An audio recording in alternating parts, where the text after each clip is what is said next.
listening and wants to incorporate more? I guess, yeah, what made me so passionate when Kat and I first met, my background's in muscle metabolism and physiology, right? So, how nutrition, drugs, exercise, genetics can influence muscle mass.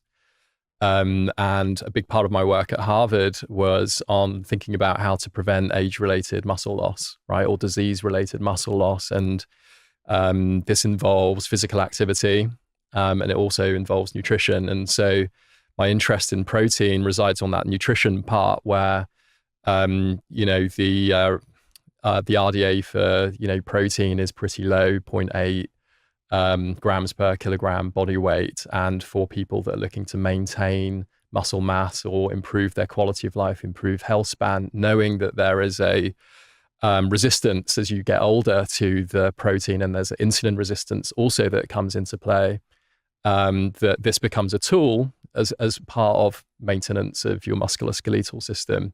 So that was the interest in protein. And then when it came to, thinking about, what we would want to do, and what sort of products to who we would want to provide, one was, protein as an adjunct to nutrition with food first. So whether it be our multivitamins or our protein, we believe that people need to get their nutrients from food. And we use these as a tool, whether it be a supplement as a multivitamin or a supplement as a protein, as a way to bridge the gap, right? So that's the interest in protein. When it comes to pregnancy, there's increased protein demands in pregnancy by nature of being pregnant and postpartum. And this was an area that we thought there wasn't any good solution for women. And we wanted to do it in a really clean way. So that was the interest in having a pregnancy postpartum focused protein product that is, by all standards, one of the cleanest products on the market. And so, those areas are kind of really interesting to me, and continue to pursue interest in protein for myself as I train and do marathons and whatnot. It's a How many marathons have you done? You've done like 20. Next week will be my 6th. Wow.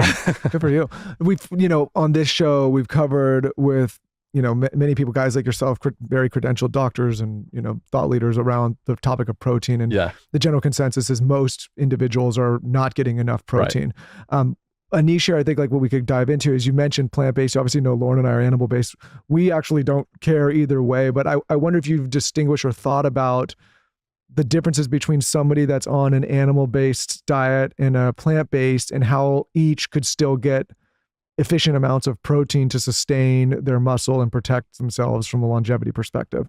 Because some people, I'm not trying to convince everybody to eat animal or plant, but I am trying to convince everybody to eat more protein, if that makes sense. Yeah, totally. Well, I think the most important, I've spent a career, at the top institutions studying, protein and its impact on the human body, and have been involved in a lot of research lines looking at both animal and plant-based proteins and its impact on muscle protein synthesis, and then the adaptation of taking protein, on the long run. And I think that my perspective is that I agree with you that protein intake itself is the most important, right? And then there comes a difference to what I take on the day and how efficient that protein is between animal and plant-based protein.